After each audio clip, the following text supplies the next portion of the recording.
First at noon, we begin with a live look outside at Honolulu Harbor. Clouds and scattered showers are expected to increase over the next couple days before a cold front brings the threat of heavy rain, thunderstorms, and strong winds this weekend. Our team has declared first alert weather days for Saturday and Sunday. For more on what we can expect, let's send it over to meteorologist Drew Davis. Drew. Aloha, Ashley. Let's take a look outside at our first alert radar and satellite because we are seeing a few prefrontal showers. We're also seeing some clouds, as you can see on the tower cam over on Oahu, but not a lot of rainfall coming down over the last hour or so. We did see some showers earlier this morning. Hopping over to Hawaii Island, that's where we're seeing a few sprinkles over towards Pahoa and parts of Puna. Most of the rainfall has been offshore this afternoon. And like you mentioned, Ashley, we have first alert weather days up. For right now, the western half of the state, we're a little bit unsure of where we're going to include Hawaii Island. Heavy rainfall possible. And also, we're expecting to see strong winds behind this front. Northeasterlies between 20 to 30 miles per hour. Heavy rainfall is possible, be relatively scattered, but the uniting factor in this forecast is the strong winds. You can see the front's going to be moving down as we're going into Friday. It's off to the northwest of Kauai. Throughout Friday afternoon, moves down towards Kauai and then reaches Oahu, starting to see scattered showers early Saturday morning. More showers, heavy rainfall for Maui County Saturday afternoon and over near Hawaii Island. It's really crucial to find out where this front is going to stall. You can see in this particular weather model, it stalls around Maui County, and scattered showers and heavy rainfall continue alongside the strong winds. I'll give you the full breakdown of this coming up. Thanks, Drew. Hawaiian Electric says it's closely monitoring the weekend weather forecast and preparing to respond to any power outages. Officials say more crews will be on duty to help clear fallen trees or repair any damages to the electric system. Customers are being urged to review their family emergency plans, check their supplies, and prepare their properties. We know that there are a lot of big sporting events, a lot of things happening in the community this weekend. So we want to thank you in advance for your patience. Just know that if the power does go out, we will be out there in force to get the lights back on as quickly as possible. HECO says its crews are also proactively performing inspections on lines and infrastructure that serve broadcast facilities, which is standard practice ahead of the Super Bowl. Authorities in Arizona gave an update in the search for Nancy Guthrie, the 84-year-old mother of Today's Show co-host Savannah Guthrie, who hasn't been seen or heard from in 5 days. Andres Gutierrez has the latest from Tucson. The Pima County Sheriff's Department said Thursday they believe Savannah Guthrie's mother is still out there as they continue to investigate her disappearance. We have not identified a suspect or a person of interest in this case. Authorities shared a timeline showing the window when they believe 84-year-old Nancy Guthrie was abducted from her home in Tucson after she was dropped off Saturday night. The blood on the porch, that was one we did. It came back to Nancy. We want to hear from you, and we are ready to listen. In an emotional video released Wednesday, the Today Show co-host and her siblings pleaded directly with whoever may be holding their mother and acknowledged the reported ransom letter.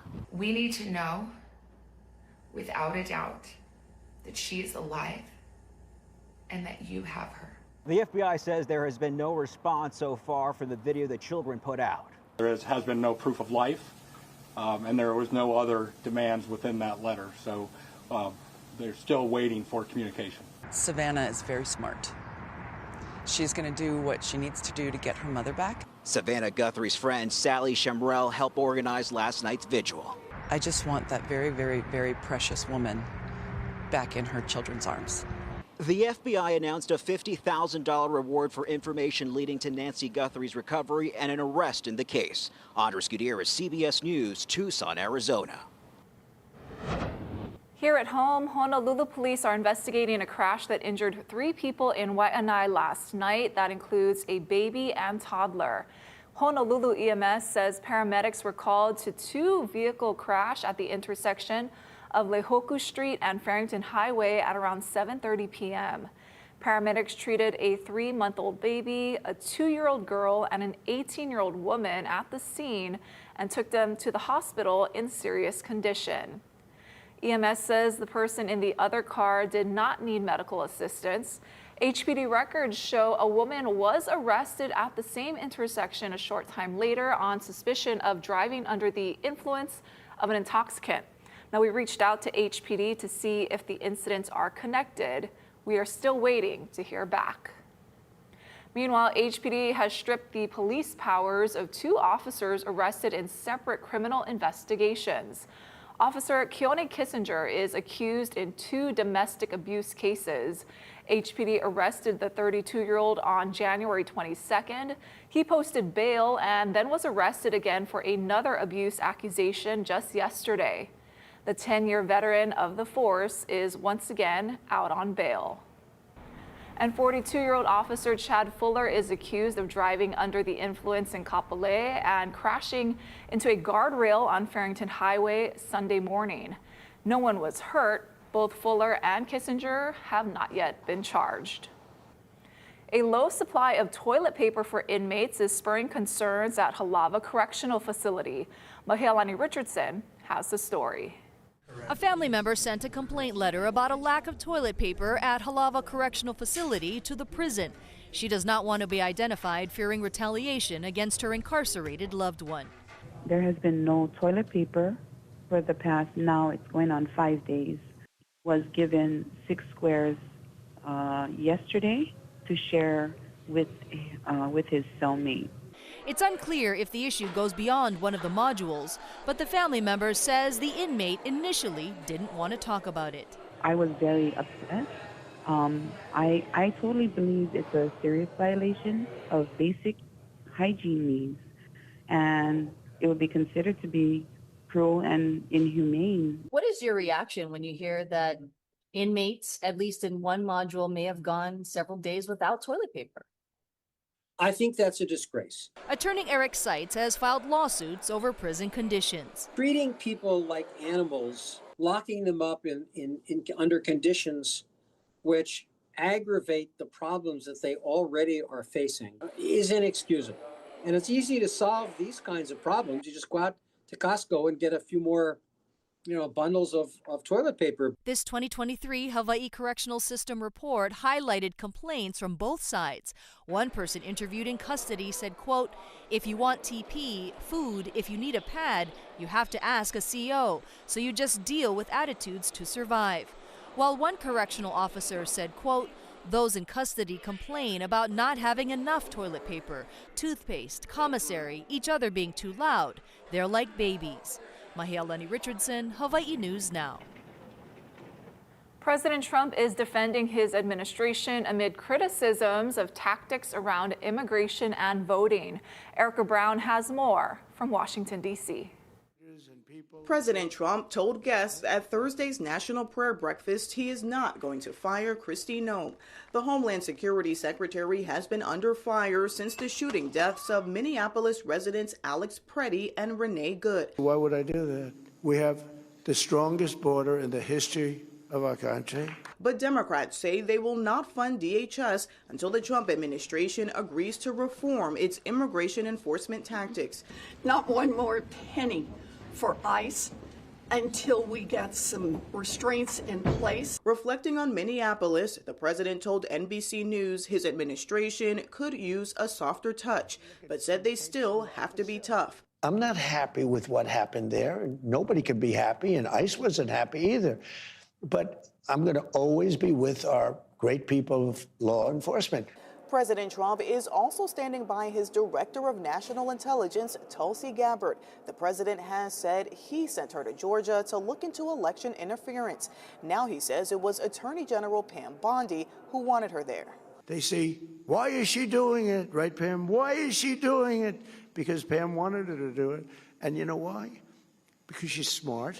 Gabbard was on hand as the FBI raided the Fulton County Election Center, seizing voting records related to the 2020 election. What the heck's going on here? She is foreign intelligence, not domestic. Criminal investigations. Trump, who insists he won the 2020 election despite losing court battles asserting that claim, now says Russia or China may have interfered. Erica Brown, CBS News, Washington. Ahead on This Is Now, making money off marijuana. A new report on the state's dispensary revenue, plus this. The tax deadline will be here before you know it. I'm CBS News business analyst Jill Schlesinger with tips to make sure you get the most out of your return.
Welcome back. Despite having 25 sanctioned medical marijuana dispensaries in Hawaii, black market Pakalolo is still generating tens of millions of dollars in sales per month.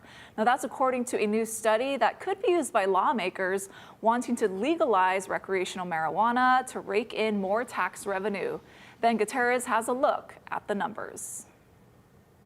The study commissioned by the health department says most medical marijuana patients are spending their money at legal dispensaries, but a lot more money is being exchanged through illegal sales. According to the analysis done for the health department, Hawaii's 30,000 registered patients spent more than $5 million a month at legal dispensaries. That made up almost 90% of the total spending for the drug. Maybe you do buy from another source, maybe you do home grow, maybe you use hemp-derived cannabinoid products, but 87% of that patient's spending is likely to be in the regulated dispensaries. The department says that shows the dispensary program is strong and is being used by patients. But far more was spent overall for marijuana, both legal and illegal. The study says users spent a total of $16.5 million to $32 million a month, 3 to 6 times the amount spent at dispensaries. They even admit this is from illicit marijuana too. That's where they got their estimations from. The analysis also predicts that if recreational use were legalized, it could result in more than $90 million a month in spending. The state legislature is considering measures to legalize recreational use, which would be regulated by the Department of Commerce and Consumer Affairs, with sellers paying the state a 14% tax. That does look like a lot of revenue coming into the state through taxes, but we want to be clear from a public health standpoint. There are public health issues that arise when you start to commercialize cannabis. The Office of Medical Cannabis Control and Regulation says the potential revenue would be used to educate the public on how to use cannabis safely. Things like substance abuse treatment, mental health services, comprehensive public education. And we also need to dedicate funding to workforce development in the burgeoning industry. That is so hypocritical that you want to encourage recreational marijuana and use that revenue to help people get off the addiction of marijuana. It's absurd. The legislation for legal recreational use would still require the voters to change the state constitution. You can read the full report. We have a link on our website. Thank you, Ben. Well, most of the changes in the One Big Beautiful Bill Act took effect on January 1st, but many of them could impact your 2025 tax return. CBS News business analyst Jill Schlesinger looks at what you need to know as you get ready to file. Tax season is officially underway, and the IRS is now accepting and processing returns for 2025. You have until April 15th to file, but you may want to get a head start this year because several new credits and deductions could put more money back in your pocket. The IRS is highlighting 4 major changes: a $6,000 bonus deduction for seniors, no tax on tips, no tax on overtime, and no tax on car loan interest. Taxpayers claiming these breaks should use Schedule 1A. Just keep in mind, the benefits are income tested and capped, depending on how much you earn. Along with a larger standard deduction, these changes could boost refunds. Last year, the average refund was about $3,100, and that number could climb depending on your situation. The IRS says the fastest way to get your money is to file electronically and choose direct deposit. If there are no issues, most refunds arrive within about 21 days. In New York, I'm CBS News business analyst Jill Schlesinger. And stick around. Coming up after the break, we've got your full First Alert weather forecast. Sunny and hazy conditions today, mostly dry out there, a few showers over Oahu. First Alert weather day, Saturday and Sunday. The details coming up.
First Alert weather with Drew Davis.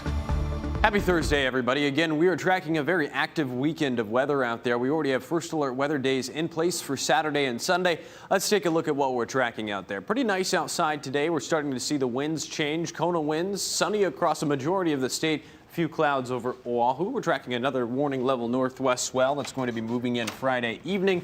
And then again, First Alert weather days Saturday into Sunday. Let's take a look at our First Alert Futurecast because I want to take some time here to show you hour by hour what we've got in store. Like I've been mentioning, a few showers out there over parts of Oahu over the next couple of hours and into this evening. Early Friday morning, maybe a little bit of prefrontal rainfall for parts of Maui County as well. Then the show starts late Friday night into Saturday. We're starting to see heavy rainfall and strong winds behind this front that's off to the northwest. Going to be moving down the island chain as we're going into Saturday Saturday. Right now, models are hinting that the front is going to stall around Maui County. Maybe not as much rainfall for Hawaii Island. Windward showers is going to be the story. Windward rainfall, that's where we're expecting the highest rainfall totals.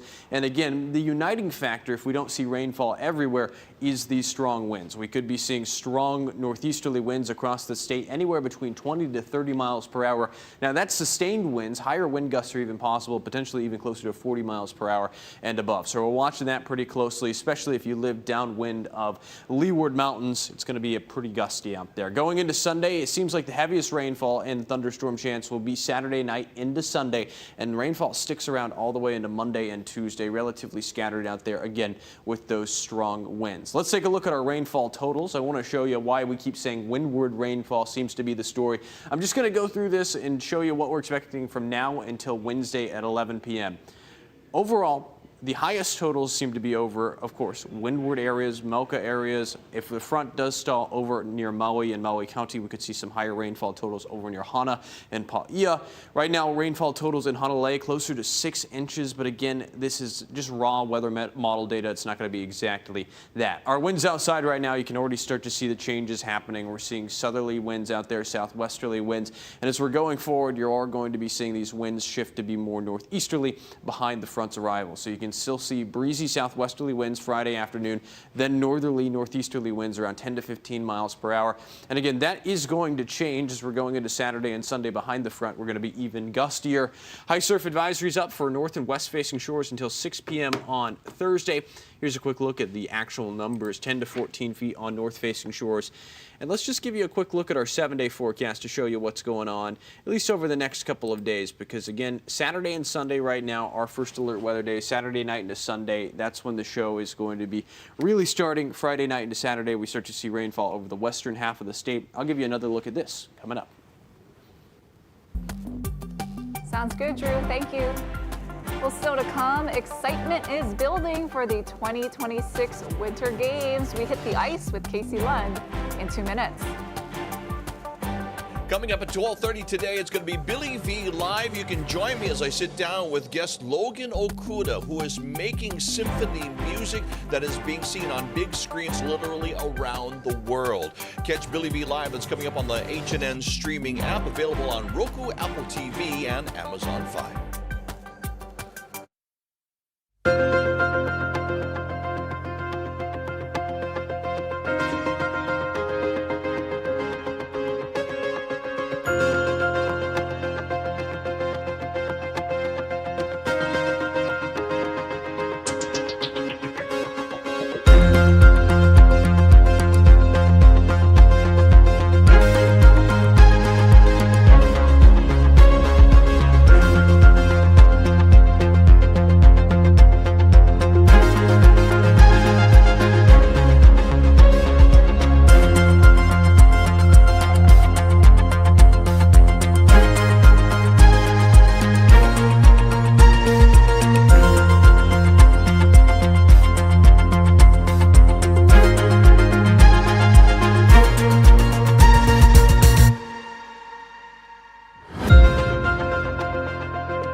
Good news now, the 2026 Winter Games opens tomorrow with ceremonies you'll be able to catch live right here on KHNL. And even here in Hawaii, the Olympic excitement is building. Casey Lund went to the Ice Palace where the Olympic spirit is already in the air.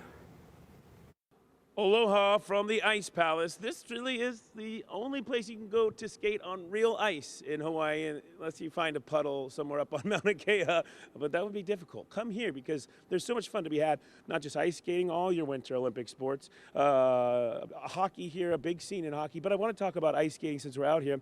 I've got Amanda from the Ice Palace, and I've got Kaylee. Hello, and thank you for being with us. Amanda, I wanted to ask you a question. You know, we're here earlier today around 5, and I thought, man, everybody just came down here to be on TV because we're talking about the Olympics. No, you have figure skating Tuesdays and Thursdays, right? Yes, early mornings, and then there's an even earlier one on Saturdays. Can I ask you just a little bit about kind of when the Olympics roll around, have you seen an uptick in interest and people coming in? Oh, definitely, yes. And we've had more visitors from even out of state or other countries come the last, I think, month, other than last year. Yeah. And so I know you had some visitors today out here doing some awesome stuff on the ice, and I want to talk to Kaylee, too, about just what a community there is here in Hawaii. People might not think there is. There really is, though. Oh, yeah. We might be a small community, but we're mighty. We support one another, and even the public skaters know the figure skaters as well as the hockey players, so we're just all very connected. One thing that I noticed when we were here is it was a kind of a free skate. People were out doing whatever, warming up, but during the morning, people would be wearing the orange belt, and that is kind of, they're working on a routine or trying to work something out? Yeah, so a lot of rinks have different rules for right away. For us, we have the orange belt, and skaters can either wear it on the waist or on the leg, depending on what they're wearing. And that kind of means that they are doing their program or they're ice dancing or they're doing something and people have to stay out of the way. Yeah. And then one more question for you, Amanda. We have skate school here at the Ice Palace Hawaii too. Tell me about that. We have a block starting here pretty soon. Yes, Block 2 is going to be starting March 1st, and so we're in the middle of Block 1. Registration and payments all online, but we have from beginners to adults, so ages 3 and up. Where would I fit in the beginners to? Intermediate. I have skated before, usually just on TV. So thank you guys so much. A reminder, you can watch the Winter Olympic Games in 2026 on KHNL, right here on KHNL. The opening ceremonies at 9 a.m. tomorrow, Friday, and a little bit of skating before that, some women's skating before that, and kicking the amazing historic Olympic Games off right here on NBC. We want to thank folks for watching, and I'm going to skate off into the distance. Thank you guys so much. Have a great rest of your day. Bye-bye. Wow. Oh, boy. It's always fun when we get a KC ice skating package. That's right. Yeah. There's a lot going on this weekend. Yes, lots going on. The Punahou Carnival, I know a lot of people are concerned with the rain in the forecast. That's normal. Yeah, I know, every year. All right, let's take a look at our 7-day forecast because, again, it's going to be pretty active out there. Right now, we're expecting the front to be moving in late Friday into Saturday morning, so it might be a little bit dry out there for some early afternoon events out there tomorrow afternoon after work. Saturday and Sunday, that's when the show starts. Saturday night into Sunday seems to be the best chance for thunderstorms and heavy rainfall. You'll notice that the uniting factor in this forecast is the strong winds. Northeasterlies between 15 to 30 miles per hour, and some rain sticks around Monday into Tuesday. More news coming up on that at 4 p.m. Thanks for watching our